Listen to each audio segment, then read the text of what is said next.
Welcome back to our first episode of Coping with COVID.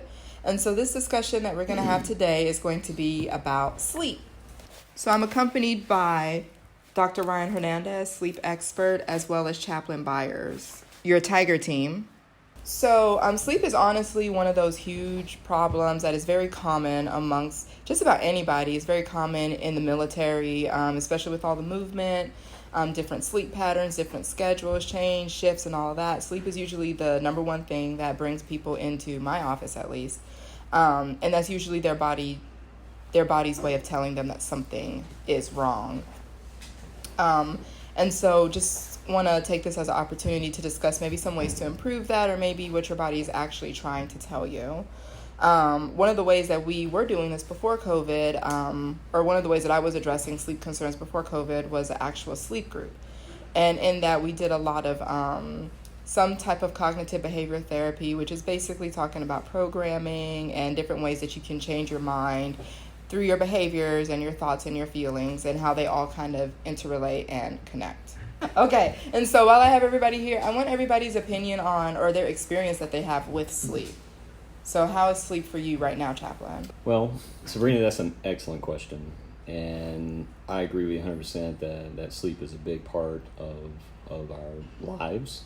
I mean, I saw a study one time that we spend an exponential number of hours sleeping in comparison to the amount that we work is we spend a lot of our time sleeping. Mm-hmm. So we spend a lot of our time in the bed. And so practicing and having healthy habits is very important for me. Part of my experience is I spent a number of years just going and not really focusing on sleep.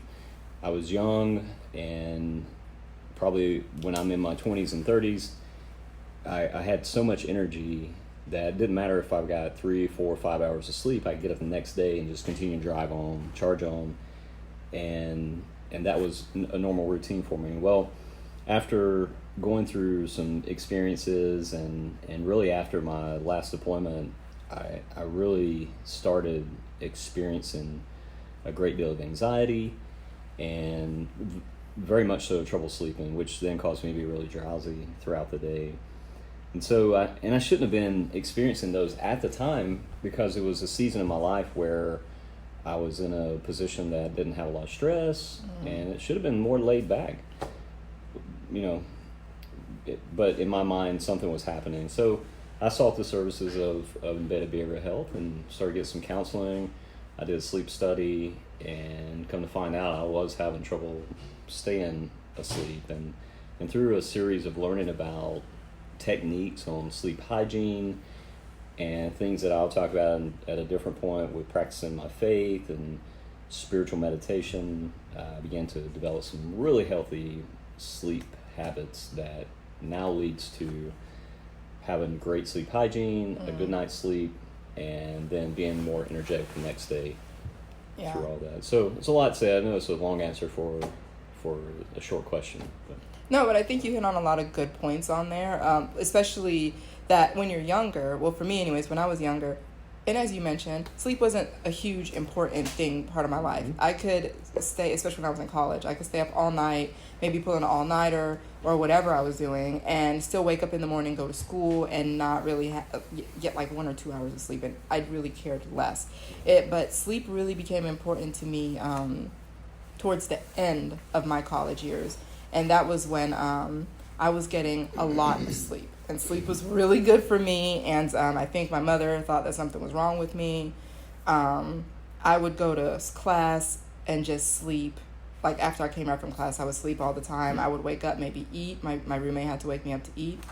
And I would still go back to sleep, and I would wake up in the morning. Probably, I think my classes were like at 8 o'clock. So I would wake up and just go right to that.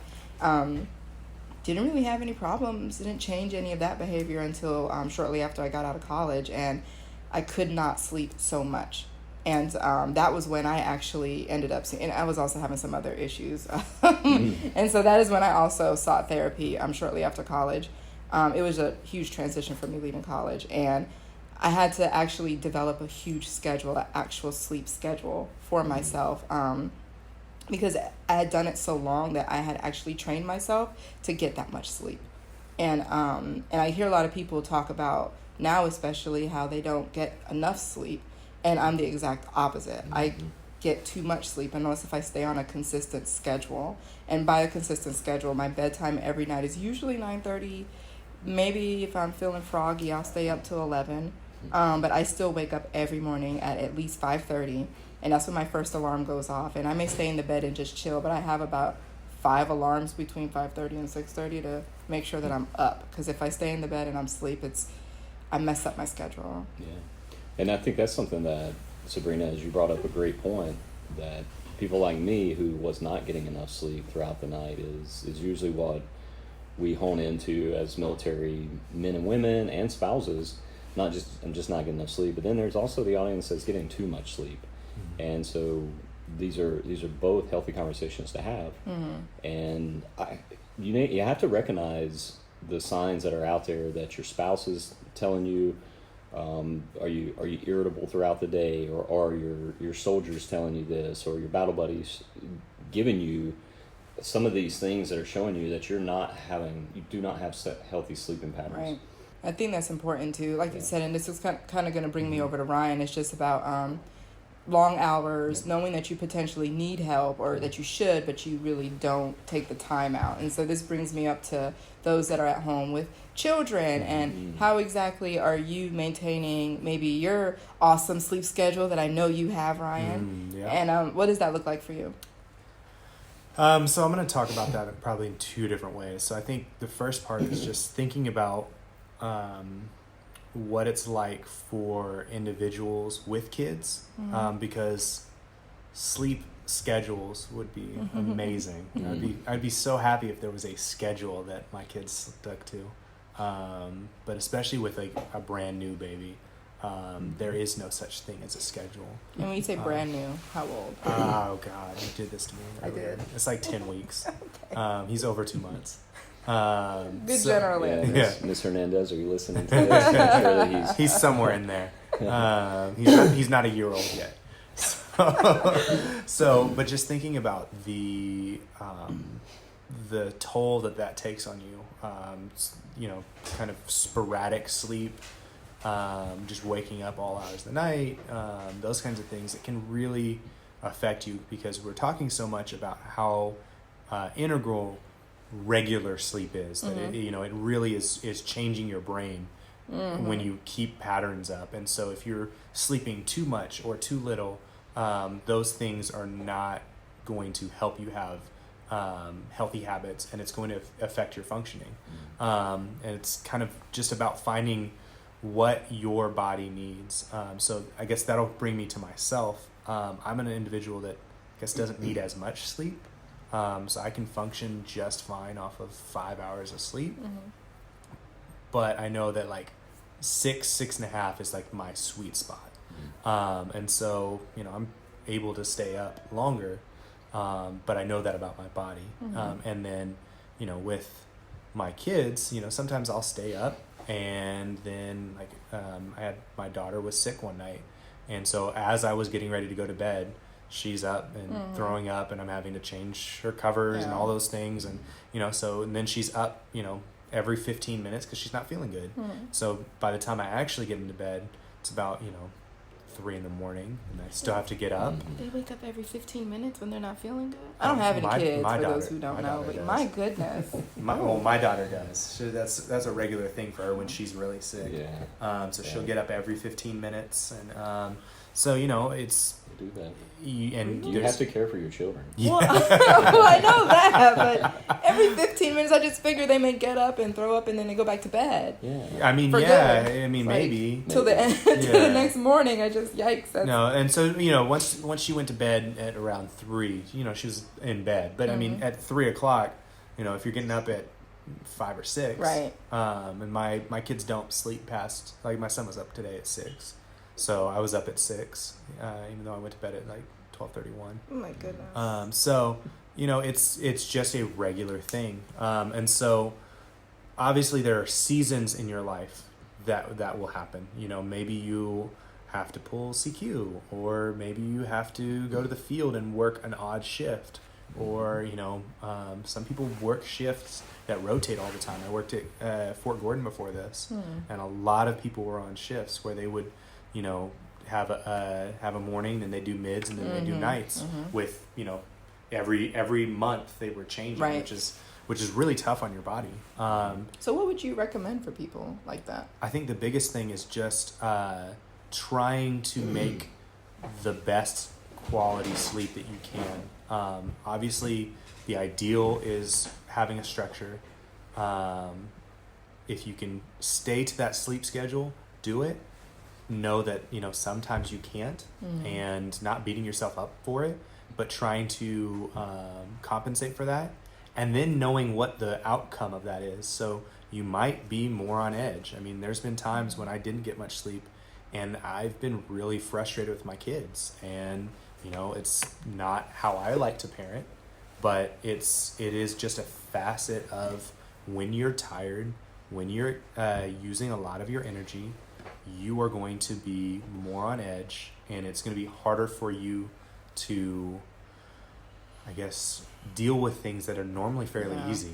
And I think that's important because, you mentioned two things, right? And I wrote it down. So the first one was everybody has to figure out what their sweet spot is with sleep. Yeah. There was at one point where my sweet spot was like 14, 12, 13 hours a day. Did you say 24 hours? Yeah. Oh, God, it was awesome. And the thing was, though, for me, I would still wake up still tired, just like Chaplin. Yeah. And so no matter how much, and I would try to get more thinking that I needed more sleep, and I was still tired. And so for me, I had to play around and figure out, where is my sweet spot at? And so I kind of have an idea of that. Can I still fall asleep like at the drop of a dime? Yes.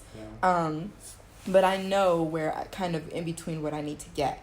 And then the other thing that you had mentioned is being aware of what those consequences are if you don't get that. And so I think that's important. Not being so upset with yourself or hard on yourself if you can't fall asleep exactly like when you want to, if you're not sleepy, but just realizing that, okay, tomorrow's going to be a bad day because I'm going to be irritable or whatever. Right, and bringing it full circle, if you get too much sleep, knowing that, there might be something going on there, and not beating yourself up because you're constantly tired from not getting as much sleep. But for the average person, everybody hears 8 hours. 7 to 8 hours is pretty normal for the average person. And then you can plus or minus 1 hour. So you think maybe up to 9, maybe down to 6, and that's different based on your age too. So if you're an adult, those are the accurate numbers. If you're a child or a teenager, you need a lot more than that. But if you're kind of going outside of that balance of 6 to 9, then there's something that you're really needing to check in with somebody about. Chaplin, I see you documenting. Yeah, so I was just going to make a couple recommendations too for families who have children, small children especially. My wife and I, we have 4 kids, and from ages 12 all the way down to 2 years old. And 12 years ago when we had our first, we really didn't know what we were doing, and so here we are, newborn. You knew what you were doing with the 2-year-old? We do. I still don't know what I'm doing. we know a little better. We just let the 2-year-old do whatever. So at this point, the 4th one gets away with everything. But the first one, we really cared. No, I'm just kidding. Okay, we care about all 4. I hope you guys are listening. We care about all 4. All right, so the number one, Abram, my oldest, not being new parents, you don't know what to do. And we had a friend recommend On Becoming Baby Wise by Gary Izzo, E-Z-Z-O, and essentially teaches you how to develop healthy sleep habits for your children. And so for us, by the time we were really trying to figure out sleep patterns, he was a couple months old, so we skipped chapters and went to the chapter that was most relevant to us. But we should have read it from the beginning and moved forward. Yet what we've done is helped our children to develop healthy sleeping patterns, because kids are the same as adults. You need, as an adult, whether you have children or not, you need healthy sleep habits. And the reality is that your children don't really know that. Yeah. And for newborns, it's not necessarily the time to do sleep training, because they have to eat and do all their stuff every 2 hours. But after they get through that phase, and there's a certain phase that the book talks about, that you can begin to start those healthy sleep patterns. And actually, it gives you and your spouse a break, once you do that training, and it helps your baby to sleep better. The next one was Make Your Bed, which is by Navy SEAL Admiral William H. McRaven, and essentially the title is what it means. So he goes through his time as going through buds and as Navy SEAL. He said the first thing he does every morning is he makes his bed. It's tying into what I'm tying into is not necessarily specific to sleep, but healthy habits and behaviors that we're practicing. And so if you do healthy habits and behaviors before you go to sleep, your sleep is going to improve as you do these behaviors. If you get up every morning, you make your bed. He's talking about how that just begins your day to what lies before. And so anyway, that's another good recommendation that ties really into behavioral changes that we're trying to do. So I know when we were doing sleep training with our children, we used a similar book. It was The Happy Sleeper. It's by Heather Turgeon. That was something that worked fantastically well with my son. It worked occasionally well with my daughter, and my second son is not old enough to go through it yet, so we'll see how it works.